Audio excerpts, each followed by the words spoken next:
I threw my life away for 48 years. And that was almost unbearable for me to think about in early recovery. Today, it is my equity. It's what I have. It's the only thing that matters to me is that story, so that I can sit across from another woman and say, me too. And so what I tell new women is, stick this thing out and you are going to change lives. Welcome to the Daily Reflection Podcast. My name is Michael, and today is January 14th. I'd like to welcome Lee M. from the Northern Virginia area. Hi, Mike. Glad to be here. Thanks for having me. It's great to have you on the show. Would you help us out and read the daily reflection for today? Of course. So the daily reflection for today, January 14th, is no regrets. We will not regret the past, nor wish to shut the door on it. And that's from the Big Book of Alcoholics Anonymous on page 83. Once I became sober, I began to see how wasteful my life had been, and I experienced overwhelming guilt and feelings of regret. The program's fourth and fifth steps assisted me enormously in healing those troubled regrets. I learned that my self-centeredness and dishonesty stemmed largely from my drinking, and that I drank because I was an alcoholic.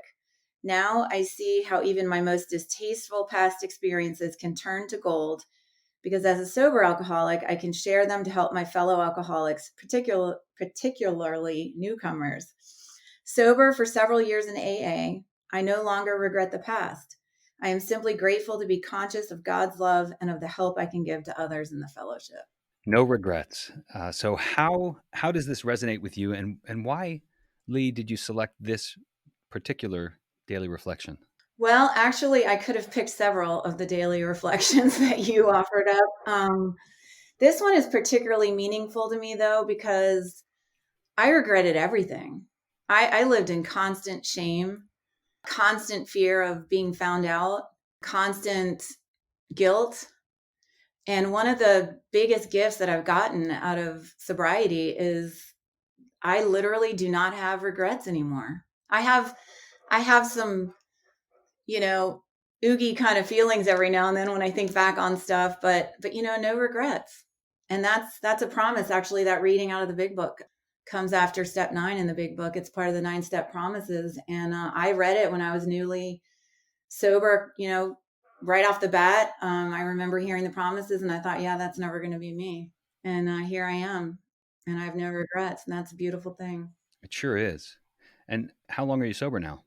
So I just celebrated 9 years on January 1st. Just Congratulations. my 9-year chip.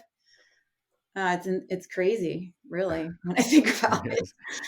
So tell us a little bit about what brought you to the rooms, and what led you to do this thing we call the program of Alcoholics Anonymous. I've been drinking and drugging pretty much my whole life. I was 13 when I actually, drugs brought me in and alcohol took me down. So drugs are a part of my story. I drank and used alcoholically and addictively from that point on. And it looked lots of different ways, but I was 48 years old when I finally got sober. I actually tried to get sober the year before on the same date, January 1. I was sober for a few weeks, and I went on a date, and I couldn't go on a date without drinking. It was the first date. And I'd stopped for 3 weeks, no program, just decided to stop, and had to go on this date, and decided to drink that night to be able to do the date. And I thought, well, I'll just do it again tomorrow. And that last year of drinking was the darkest time of my life ever. I tried every single day for the rest of 2011 to stop, and I just could not stop. I didn't realize until that next day that I tried to stop that I couldn't stop. I had crossed over to where I no longer had the power to stop. And it was a dark, terrible time. All of the, stories everybody tells, I did not know how to stop. I couldn't live with it, couldn't live without it. Suicide seemed the only option that I could think of. But I had a 17-year-old son at the time. He's now 26. And I wanted to kill myself, but I wanted to do it in a way that he wouldn't know that I had killed myself. And, I think about the insanity of the way that we think when we're out there. And in my mind at the time, if I died, it would have been better for everyone. But if he thought that I killed myself, it would have been an awful legacy to leave. So I didn't want to do that, but I was trying to figure out a way to do it. And one of the things I know about how I was out there anyway is that the things that I thought I would never do, I eventually did. And it still frightens me today to think about how long it would have taken me to actually decide that it wouldn't have mattered. But it was that bad. I was sick. I was sick all the time. I was hungover. I was drinking every single day to pretty much black out at night. I was taking the pill form of alcohol during the day just to get through my day. I never thought that I had DTs or anything like that, but I took the pill form of alcohol in the morning just to get through the shakiness that I thought was low blood sugar. I also had anxiety all day, so I took it for that. And then at night, I would pass out and wake up 4 or 5 hours later and have to take the pill form of alcohol to go back to sleep. So it was a bad year. I was working, I was traveling a lot for my job, and I was drinking in airport bars. I was drinking in my hotel room. I was passed out on the couch during the day when I was home, waking up 10 minutes before any meetings that I had to have, BSing my way through those. I mean, it was so bad. I had pre-planned actually in October on my birthday that year. I was on a flight back from Phoenix and drinking on the plane, and I convinced like half the plane to drink with me because it was my birthday. And I went to an airport about an hour away from my home, drove home completely intoxicated, fell down in the airport. But the very next day, I made a commitment that I was going to dry out for 30 days. I was going to do like a 30-day cleanse, but I wasn't going to do it till January. Couldn't do it tomorrow, had to do it in January. And that was my plan. And I told everybody, I mean, the wheels were coming off the thing. People were starting to notice what I thought was I was keeping away from everyone. I wasn't. And so I planned a 30-day cleanse. And on day one, on January 1, I had to stop because I told my son and everybody I was going to stop. And about 5 days in, I was talking to somebody I was planning my drinking already for the 30-day cleanse to be over. And it was something like, I'm only going to drink when I go out to dinner. I'm only going to, and the person actually sat me down and said, if it's okay with you, I want to share with you some of my observations of your drinking over the past year. And it was the first time anybody had faced me with what I thought I was hiding. And so I think I was 5 days sober at that point, and 2 days later, I went to my first meeting of Alcoholics Anonymous. And by the grace of God and the steps of this program and the fellowship, I have not picked up a drink since. Well, the last drink was December 31st. So I have no idea. I just picked up a chip, and I don't know how. I don't know how. I know what I did, but it's just a miracle. Well, congratulations. Thank you. Before you quit in that way, it sounded like there were a couple of things that you tried. I certainly tried some of those as well. The fast, I tried running marathons. I tried switching what I drank when I drank. What other ways did you try to stop drinking? It's so funny you asked me that. First of all, there's a whole page on me in the big book. I think it's page 32, and it talks about all the ways that we try. I tried everything to quit drinking except the actual quitting of the drinking. My funniest story is that I went to and we didn't talk about this beforehand. It's just funny that you asked me. I went to an Ayurvedic practitioner, and a girlfriend of mine had gone, and I guess we were talking about drinking. I don't even know. And she had gone to this guy, and she was telling me that he took her cravings for alcohol away. So now she drinks normally. And I was like, oh, okay. So I had to drive an hour and a half to this guy. I paid him $350.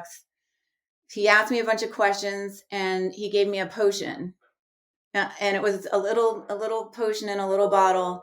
And ironically, he told me to put a few drops of vodka in it to preserve it.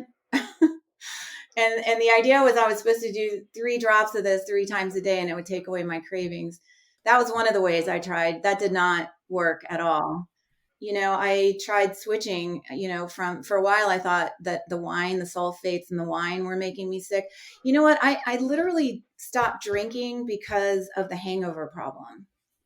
I was so sick and I couldn't function that if I could have solved the problem of the hangover, I might have drank, a lot longer, but gratefully I wasn't able to do that. But, I tried switching alcohols. I had a girlfriend and we used to meet once a week for goal setting sessions on Mondays at lunch, which by the way, I could barely get to. Mm. I mean, my first meeting of Alcoholics Anonymous was at 10 a.m. on a Saturday, and I was blown away by the fact that I was anywhere at 10 a.m. dressed, looking okay.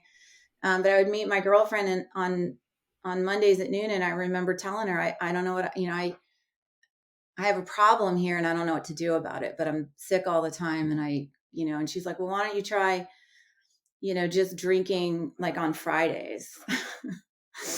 And I'm like, yeah, that's not going to work. Give me some other idea. And she said, well, you could just try drinking one or two. And I got angry with her because that just wasn't an option for me. Not drinking every day wasn't an option. Not drinking till I got pass out drunk wasn't an option. But I tried, I went to counseling. I mean, I've done it all. I tried to quit 3 weeks, for 3 weeks a year before that. I actually had quit 6 or 7 years before I came into the rooms for 4 months and 10 days without a program. So I tried a lot of things. But the fact of the matter is that alcohol was the solution to my problem.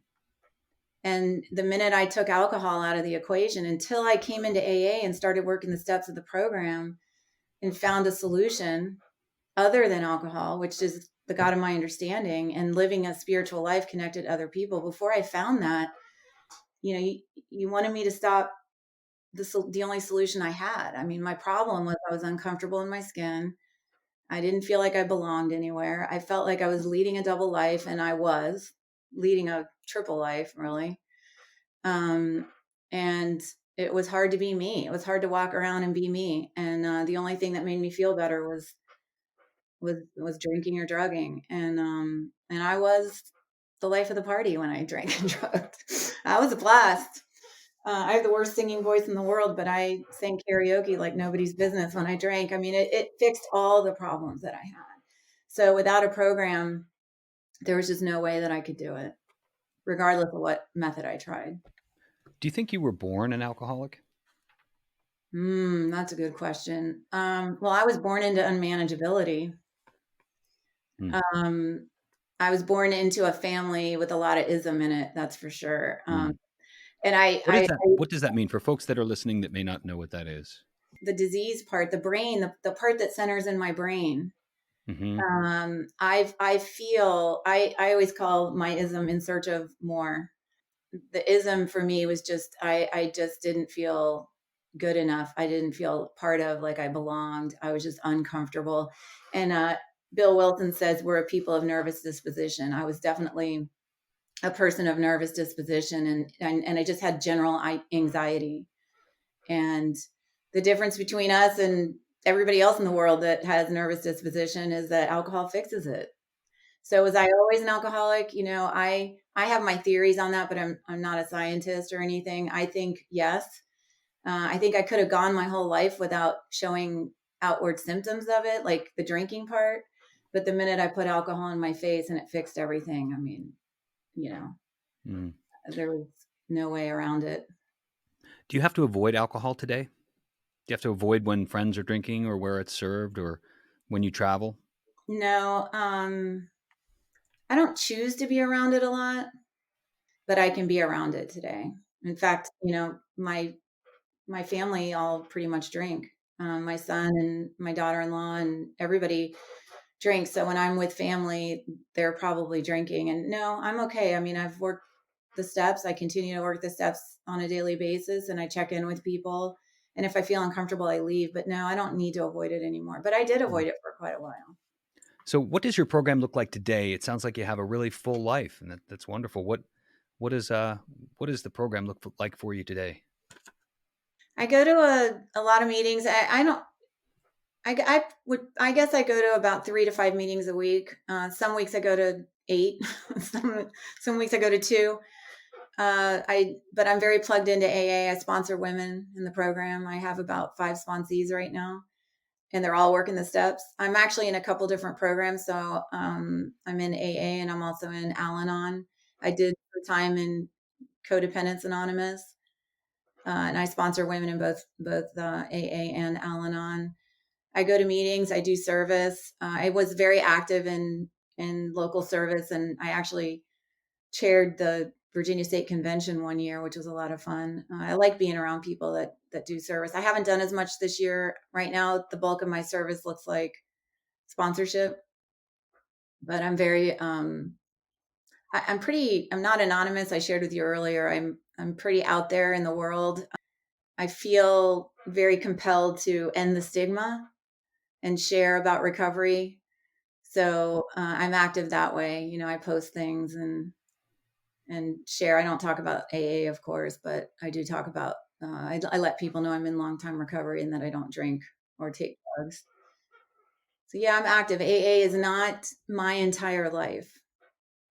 I AA has given me a life back.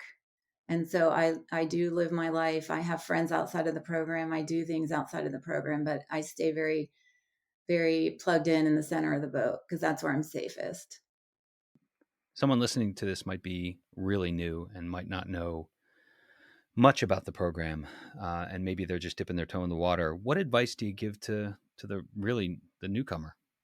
Get to meetings every day. One of the gifts I got in early recovery was I was laid off. I had lost my job, so I went to 4 or 5 meetings a day actually. And now with Zoom, get to as many meetings as you can. I've heard people go, well, you're a meeting addict. Yeah, but it's not going to land you in jail and it's not going to land you dead. So get to as many meetings as you can.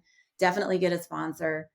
Read the literature. Don't worry about whether you understand it or not, but get somebody to read the book with you. I think when I sponsor women, we read this book cover to cover and we do the steps through the book. Get into the steps as soon as you can. But more importantly, just don't drink today, just no matter what. I tell women, you can eat a whole chocolate cake today if you want. You can sleep all day, you can do whatever you want, but do not take a drink no matter what, and you'll be okay. So, I guess I tell the advice I give to people is it's hard in the beginning. This is not for sissies, but it's not as hard as drinking and drugging, continuing on. That is hard. That's a hard life. I never want to go back to that. If you don't drink, you're going to put time together. And if you put time together and you're working this program, you're going to earn a life that is beyond anything you can ever imagine. And it's so worth it. I thought I had to stop. I thought I had to give up my life to quit drinking. And it turns out that I actually got more of a life than I ever imagined. And I've got a relationship with a higher power that I don't have the ability to define for anybody anymore. I used to be militantly everything. I mean, I've been Buddhist and Christian and Taoist and all of them. Today, I don't have a definition for it, but I know what it feels like, and it's given me I have myself back. I have a relationship with my higher power. I'm connected to human beings. This daily reflections is about no regrets. There's something in the big book that says, I think it's in the family afterward, where it talks about how we have to share our stories with people, that it's sort of, let me just read this to you. It says, showing others, this is on page 124 in the family afterward, showing others who suffer how we were given help is the very thing which makes life seem so worthwhile to us now. Cling to the thought that in God's hands, the dark past is the greatest possession you have, the key to life and happiness for others. With it, you can avert death and misery for them. I threw my life away for 48 years. And that was almost unbearable for me to think about in early recovery. Today, it is my equity. It's what I have. It's the only thing that matters to me is that story, so that I can sit across from another woman and say, me too. And so what I tell new women is stick this thing out and you are going to change lives. And all the shame and all the misery you feel is going to be your equity. And that's huge. So I went to a meeting once years ago, and this girl was sitting in the back, and they were talking. I don't know what they were doing, announcements or whatever. And she's like, raised her hand. She goes, I don't know if I actually belong here, and I don't know if this is for me. I'm just here, I don't know. And the guy, the chair said, girl, if you don't know if you belong here, I would lie to be here because this is the best show in town. And it's true. I feel sorry for everyone out there that doesn't have a 12-step recovery program because this is the juice. Anyway, a little bit passionate about it. I can tell. I love it. Love it. Well, I want to thank you so much for spending time with me and sharing your experience, strength, and hope. Anything else you want to mention? Anything you want to tell people before we wrap up? Just keep coming back. You are worth it. You are worth it. I'm a coach. I coach a lot of women, and I tell people, everyone has that magic in them that we need. The world needs you. Every single human being has magic that they have to share with the world, and we need it.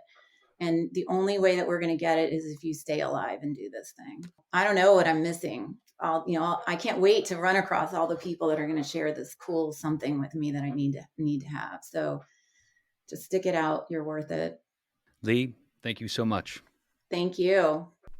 Thanks so much to Lee for joining us today, sharing her experience, strength, and hope. She's going to be back, so make sure you subscribe. You can subscribe on all of the major podcast networks like Google, Apple, Spotify, iHeartRadio. You can reach me at dailyreflectionpodcast@gmail.com. We also have a blog. We're writing some articles about recovery that might interest you. You can get there by visiting blog.dailyreflectionpodcast.com. Thanks, everybody. Have a great day.